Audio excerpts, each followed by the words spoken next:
for crypto market, but more specifically the proposed plans for the Bitcoin strategic reserve that Donald Trump has. So a lot of you outsiders might be wondering what significance does that have to the industry, how will that affect prices of stuff. But you have to think like the fact that on a global level, like if the largest economy in the world is purchasing Bitcoin and having a Bitcoin reserve, let's say they purchase a certain amount in each year of Donald Trump's presidency, that's basically like a store of value. All that money and liquidity is going to come into the market as a whole, and then you're going to have other countries across the world that will feel like they're missing out by not having their own Bitcoin reserve. So it's going to cause a domino effect of multiple countries racing to get their own Bitcoin reserve so they can have their own strategic advantage. And essentially it's a store of value. Like the US dollar, the pound, it loses value every single year. Like it just does, and that's what's happened since Richard Nixon was in America, and the dollar was taken off the gold standard. Every single year the dollar's lost value. As Bitcoin, I know it's really volatile, but every 4 years it has its time, and overall if you look at it on the lifetime chart, it's up significantly. Like it's up astronomically. So yeah, that's something as well. And you got to think El Salvador as well. If I just get an article up about that quickly. El Salvador Bitcoin. So the leader of El Salvador, he's been buying Bitcoin since 2021. He's been purchasing some every single day. And at first, obviously, he bought it towards the top of the 2021 bull run, so he was down quite a lot on his investment. But he doubled down. He kept buying more because he believed in the project. He believed that it's a store of wealth and everything like that. And now he's up heavily. Like apparently, his approval ratings are the highest of any leader in the world. The country's doing a lot better now financially. So you know what? It turned out to be quite a good decision for him. And this is like a developing country. This was the first example of it years and years ago. But now some of the more bigger countries are kind of noticing themselves actually. This is something they can use to their own advantage. So yeah, just thought I'd do a video addressing that, because ultimately that makes all the difference in this bull market and this bull run. Because if there's money coming in on a country level, if the largest economies of the world are investing in the industry, all that money is going to trickle down into altcoins as well. So it's just going to bring more money to the industry as a whole, and it's good for the whole ecosystem. More recognition, more applications will be built on projects, and more eyeballs will come to it essentially. Obviously, we've previously had a very anti-crypto administration. You had Gary Gensler going after Ripple, going after loads of altcoins, calling them securities, and stuff like that. That's obviously quite a negative sentiment, but obviously Donald Trump's very pro-crypto. He's even launched his own cryptocurrency. And essentially he wants to kind of integrate it a lot because he believes in the technology and believes it's something that's very important for the future. So yeah, since obviously Donald Trump won re-election, that's going to have a massive effect on the crypto markets as a whole. I can see, let's get up the data, lots of these coins going astronomically. Obviously Bitcoin, in crypto, how it works is money flows into Bitcoin, when that money flows into high cap altcoins, and then it flows into meme coins. So to get the money in the market in the first place, obviously Bitcoin's hit over $100,000, extremely bullish narrative. You got to think in the depths of the bear market in 2022, it was like $17,000. It's done like more than a 5x since then. We've not had a black swan event since 2023, which a black swan event, if you don't know what it means, is basically when some really bad news comes out and it causes the market to crash. Obviously we had Sam Bankman-Fried, the leader of FTX, that collapsed. That was quite a negative event. We had Terra Luna, the coin, going to zero. So that's basically what a black swan event is, essentially. But I thought I'd do this video today to discuss the importance of the strategic reserve. Also, another thing as well is the 0% tax proposed in certain US-based tokens. That's extremely bullish as well. That's just going to bring more money to it, as I mentioned in a previous video. So the narrative right now, even though Trump's now been inaugurated, the price seems quite stagnant last week.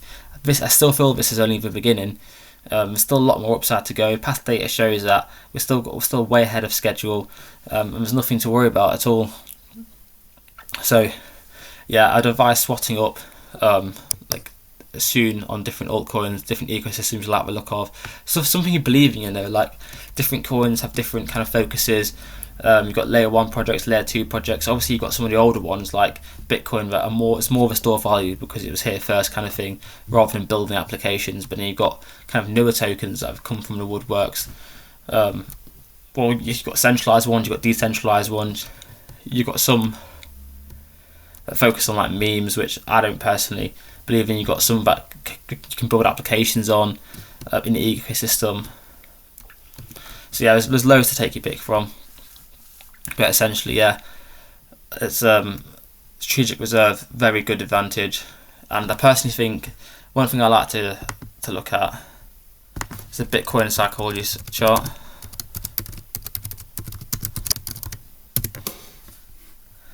So obviously I got burnt last bull run, but it was my first cycle. I got in too late.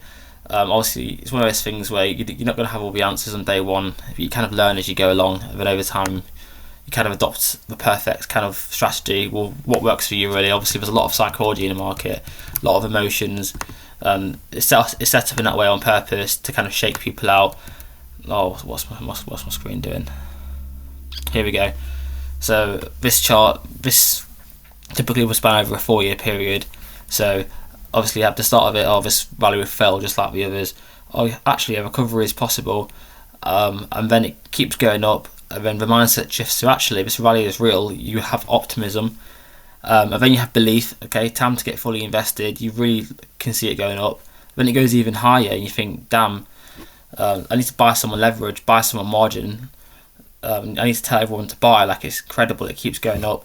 And then it goes even higher, and it gets to a point where you start having delusions. You start thinking you're a genius, you're some kind of modern day Warren Buffett, and then that right there at the top of the market, the euphoria stage, I can exactly pinpoint in 2021 when that was, because I had friends who knew nothing about crypto, anything about the industry, messaging me how to buy. Literally in November 2021, I had 3 friends who bought it, and looking back, they bought the top of the market.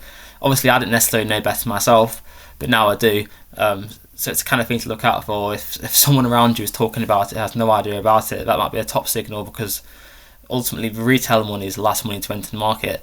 So yeah, just thought I'd address that.